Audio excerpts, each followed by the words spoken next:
Hey guys, Carter James here. You probably know me best as King of Charisma, Shaman of Swagger, Carter James the Nillik Master. But for those of you who knew me in high school, more specifically between the years of 2003 and 2007, you knew me simply as Carter, or Carter Turnbull. But this blog is not about me. It's about celebrating the lives of two extraordinary individuals who I had the privilege to go to Smoky Hill High School with, and also the misfortune of hearing about their untimely deaths 10 years ago on this day. It feels like just yesterday that happened, and sometimes it feels like an eternity ago. But on days like today, it certainly does feel like it wasn't that long ago. I know that this blog is not about me, but I would like to share some of my personal experiences with some of the short encounters I had with these two extraordinary young men, whom you all know as Ian Wally Wallace and Josh Lane Bankett. I first met Josh back on my freshman year before I ever became Nillik, before I ever became the kid with the tie and the t-shirt and the messy hair skipping down the high school hallways at really fast speeds. I met him, it was right before my second period started. I had first period off, and the second period was U.S. history, the class I was taking at the time. And he stepped out because he got into trouble with his teacher, and they asked him to leave the class. And he was just, hanging out, just being cool, being Josh, for those of you who knew Josh quite well, he had that charisma. So my friend was asking him all these technical questions. He was just passing it all off, like, it's alright, class is alright, school's alright, as only Josh Lane Bankett could. I also had the fortune of having a weight training class with Josh, and boy, his charisma. I mean, he was quite the ham at times. He really could stir some high emotions in people, but he could also make people cognizant that he was merely joking around. We had a teacher by the name of Coach Steve Carroll, who was the Smoky Hill football coach at the time. And he would let us know, well, remember, kids, it's not where you start, it's where you finish. Technique, technique, technique. And Josh just kind of pass it off like, oh, look at this fool, just playfully and very fun, just a very fun aura he had. And we had this thing in that gym class where if we got stronger, we rang the bells to let everybody know that we got stronger, and they would applaud. It was that positive vibe to dictatorship that Coach Carroll had at the time. And whenever he would ring those bells to let people know that he got stronger, I mean, he would just ring it, like just in everybody's face, like in a way like, I got stronger. Oh. And he would just not stop ringing the bells. When he got up there, he would just ring it, not for like 5 seconds, but for like a full 25 to 30 seconds, if not close to a minute. I found that rather amusing, so it was really fun. And whenever I was in his presence, I was just that, that eccentric, adrenaline rushed kid that would just, I was quite the ham myself in high school, let's admit that. And he would just kind of look at me like, okay, oh, hey, hyper. Or he would, like, dismiss me as that sometimes. And when I became Nillik over the summer 2004, going back into my sophomore year, I would see him again, but this time he was a junior. And he would do these awesome handshakes with me that I was not really familiar with at the time. And I think the last handshake that we did was something I passed on to Alton Coward after Josh passed on. And whenever he would see me, like, Carter, what's up, what's up? We'd go up to each other and go, It was just so great. I mean, he had that style, that pizzazz, that charisma, and also that selflessness when he knew it was needed. He was always willing to help a friend in need. He was always willing to, he even took time out of his day one time, if I remember this correctly, to help a new student check the school out, or help that student with his studies or her studies, or just show them around the school on his own time when he should have been in his own class at the time. He was basically just willing to get to lend a helping hand, to those who he felt needed it. And his heart grew every time he was willing to help somebody out. And I'm pretty sure he had enemies. I'm pretty sure he had people who did not like him and really didn't comprehend where he was coming from during times of his dynamic aura. But every time he came into like the cafeteria or whenever he stepped into a classroom, his aura was noticed. People knew who he was, the way he represented himself, his swagger, if you will. And people who knew him better than I would tell you that was Josh. That was his sense of humor. That was his charisma. And also to know and to learn that he was a great drawer, a very skilled artist in his own way. That was quite cool to know something more about him. And for Wally, Ian Wally Wallace. I mean, I did not know him as well as Josh, but I always had a curiosity about him. He would always hang out with a person that he and I were quite well acquainted with. His name was Christopher Watson, I believe it was. Big buff kid, but of course when Chris started up high school, he was kind of a more scrawny, skateboard-loving kid. And Ian loved the skateboard, and I usually would see him with Chris at the Piney Creek swimming pool, and just to see him, do flips off the high dive and to just be cool. Just those Bob Marley like dreads he had. I mean, he stood out like a dandelion. Whether it was at the Piney Creek, Trails West recreation center while he was playing basketball or lifting weights with his buddies, or if he was at this Piney Creek swimming pool. I mean, you knew who he was. He stood out. That lean, mean, dreadlocks wearing machine. And I'm so glad that he loved his extracurricular activities in school, whether it be football or just engaging in something. I don't know specifically, but he really was well engaged with whatever he chose to do.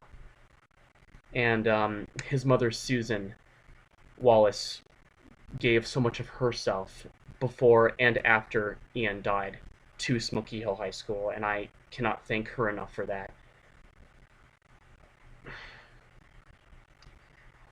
When I first spoke to Ian, like on a personable level, it was back during the 05-06 school year.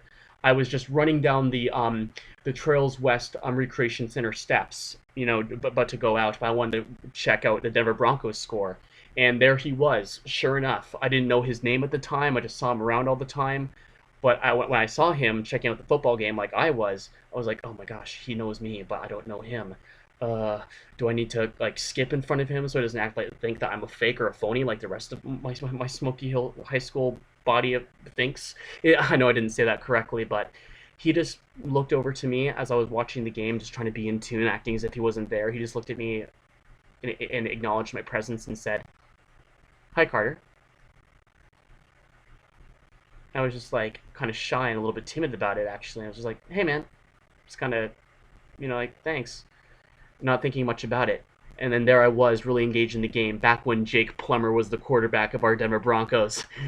And, just going off at the TV. "Oh, you pansies! Oh, you morons!" And, Ian's just, he's just in tune, just really chill about it, just watching the game with me. And he didn't bat an eye. He didn't pass me off as fake or phony just because I wasn't behaving, a certain way around him.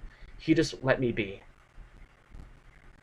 And in time, Smoky Hill was the exact same way with me up until I graduated. And I want to thank him for that. So right after I had that connection with him, I immediately went back to my house, picked out my 2004-2005 Smoky Hill yearbook, flipped to his picture, and saw his name, Ian. I'm like, okay, good. I know his name now. So the next time I see him, I'm willing to acknowledge him and to say, "Hey, Ian, what's cracking, man? Stay Nillick." And unfortunately, I never got that chance to because I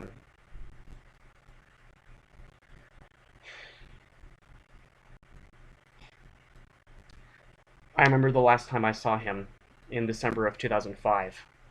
I had my brand new Jeep Liberty that my parents gave me for my 16th birthday. I was newly 16, just happy for the 2-week Christmas break, and I was driving out of the school and I just saw Ian just standing like Ian did with his friends and buddies outside of school, outside in the parking lot area. And I was gonna roll down my window and say, "Hey, Happy Holidays, guys, or Merry Christmas," but I thought nothing of it because I thought I was gonna see them again, or at least see Ian again. And it really just comes to show that life can be taken from you, like that. Life is not guaranteed. The only guarantee in life is death. But I know with a clear conscience that Ian and Josh never ever celebrated death, or never even gave that a second thought. Not them. Not them. They were engaged in just everything they did, whether it be, prom, whether it be, extracurricular activities, drawing, dancing, football, or just being completely silly and goofy with their friends. They gave nothing less than the absolute best of their minds, their personages, and their auras.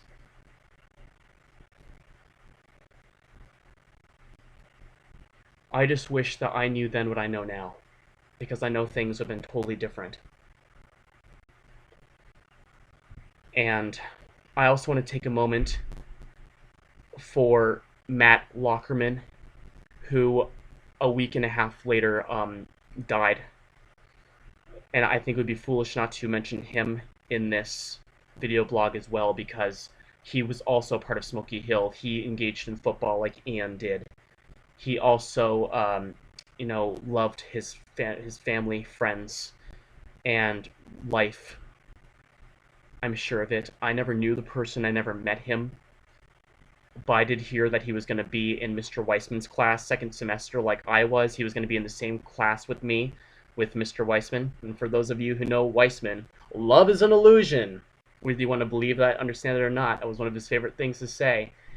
Ian was also in that class the first semester of that school year.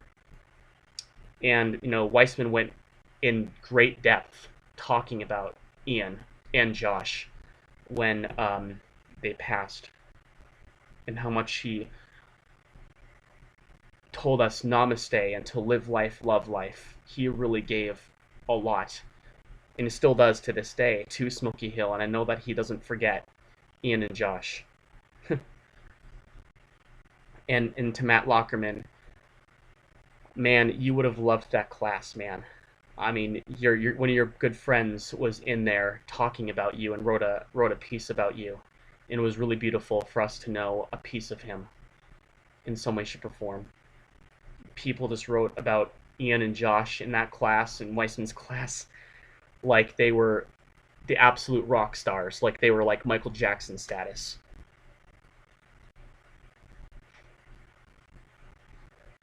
And when I still lived in Colorado, I mean, as much as I could, I would go visit their graves, or the trees that were right outside of Smoky Hill High School, where three trees were planted in the memories of Ian, Josh, and Matt. And I would just go there and talk to them and just give my words and tell them, this is my plan for life, and I'll live my life to the maximum capacity, not the minimum, because I know you guys sure as hell lived to your maximum.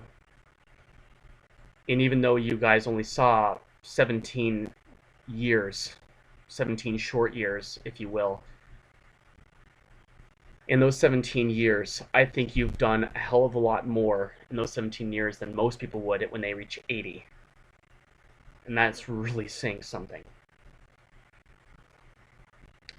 And this isn't to disrespect the people who have graduated in, Smoky Hill, past, present, or future, but people like Ian and Josh, people like that are just cut from a different cloth. I mean, just the minds, the personages, the auras, the charisma they brought. I mean, you don't meet people like that every day. You just don't. I think that there's a lot of people out there who really become very, very self-conscious, become very bitter, afraid, disingenuous with their lives and with their time. They don't really stop to think, is anything I'm doing making my life better.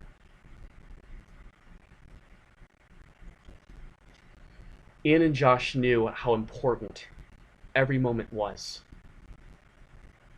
And when I was able to have a few words with, more specifically with Ian's mother, Susan, I I could really tell where Ian got a lot of his charisma from, and from his father, who gave a really wonderful speech when the trees were planted in their memory back in 2006 when the school year was ending. He was just on fire, just what a masculine aura of a man. And also for Josh's family. I mean, his sister, absolute poet, absolute sweetheart. His mother and father having the ability to speak and be so honest and so authentic with with the views of their amazing son. I wish that I had spoken to them like how I was able to speak to Susan. I wish I had the opportunity to say, your son acknowledged me.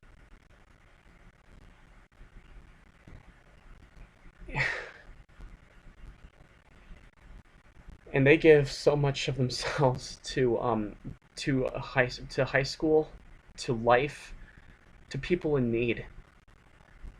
They know how much it meant to so many people, them just living, not existing.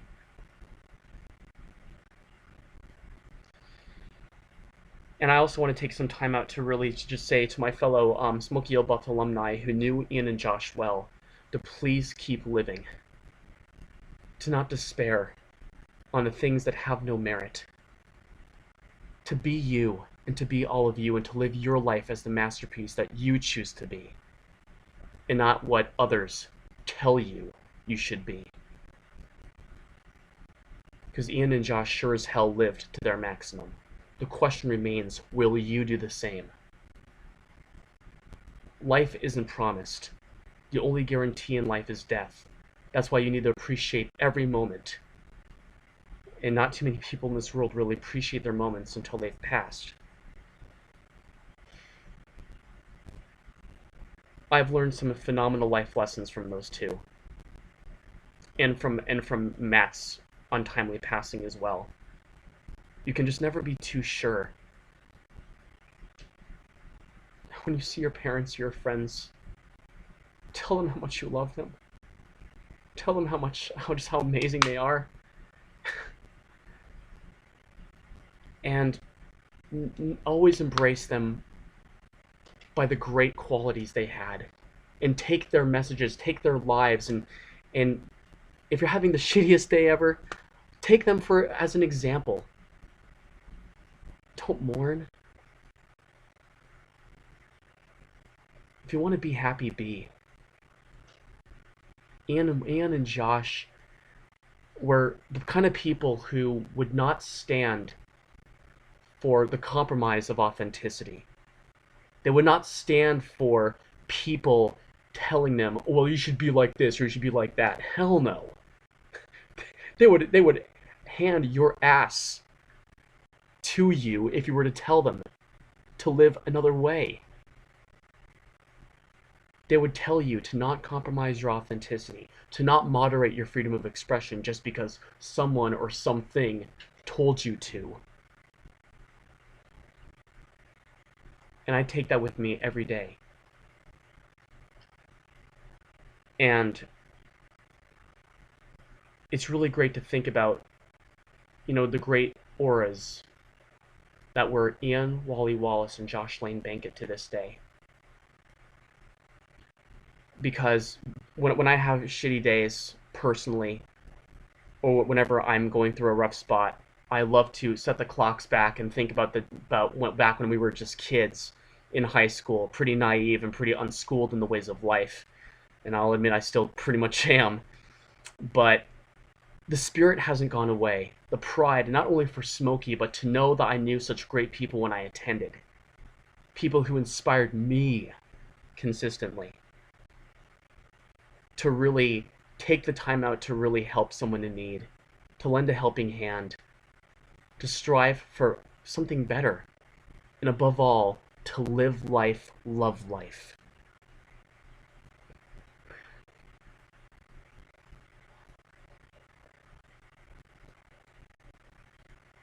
I guarantee you that if you follow the easy steps of living life, loving life, I guarantee you're going to have a phenomenal, phenomenal adventure between the time you're born and the time the Reaper shows up. With the couple of minutes I have left, I would like to say with a clear conscience that this is for Ian and Josh, for the family, for the friends, for the buffs, past, present, and future who attended Smoky Hill. They made history, we made history. Together, each and every day, we make history. We don't beat the Reaper by living longer.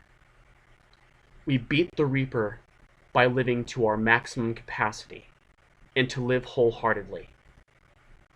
Decide what, both who and what you want to be on this planet in between the time you're born and the time the Reaper shows up.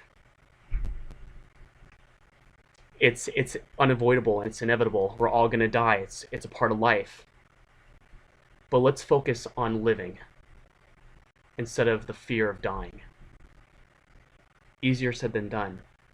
But I know that Ian and Josh won. They won the battle of life. Thinking about who they is and who they was, and I know for a fact that if they were here with us 10 years later, I'm sure they would really enjoy the ride. I'm sure they would have been very impressed that we have a black president. I'm pretty sure they would have been with Obama in the election of 08. I'm pretty sure they would have really admired the new technology that's coming in, that we can get music on our phones now, not just on iPods.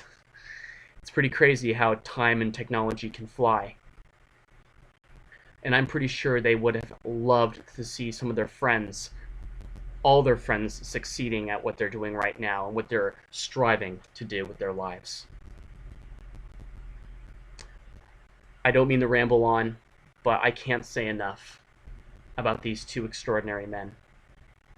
And to Matt. Ian, Josh, and Matt, wherever you are, I really sure hope that there's an afterlife, because I know for a fact, if there is one, I will be seeing you guys on the other side. But until then, to quote Adele, I just want to say, hello from the other side. Hello from the other side. I hope that you have an amazing place where you're at right now, and that it's full of life, joy, happiness, and a little bit of mystery. Because I don't think resting in peace is going to work for you guys. I'll be seeing you guys soon. But to quote the movie Gladiator, but not yet. Not yet. Thank you all so much for tuning in to watch this video blog. Thank you so much for, if you choose to tell me about your memories with Ian and Josh, even Matt Lockerman, please do in your response to this video blog. I would really appreciate that in remembrance of them today. Stay Nillik, forever young and champions. But above all, on a day like today, I just want to say, namaste. Live life, love life. Never underestimate the spirit of the buffalo. Take care, guys, and you'll be hearing more from me in the new year. I look forward to sharing the next great adventure. Rock on. Later.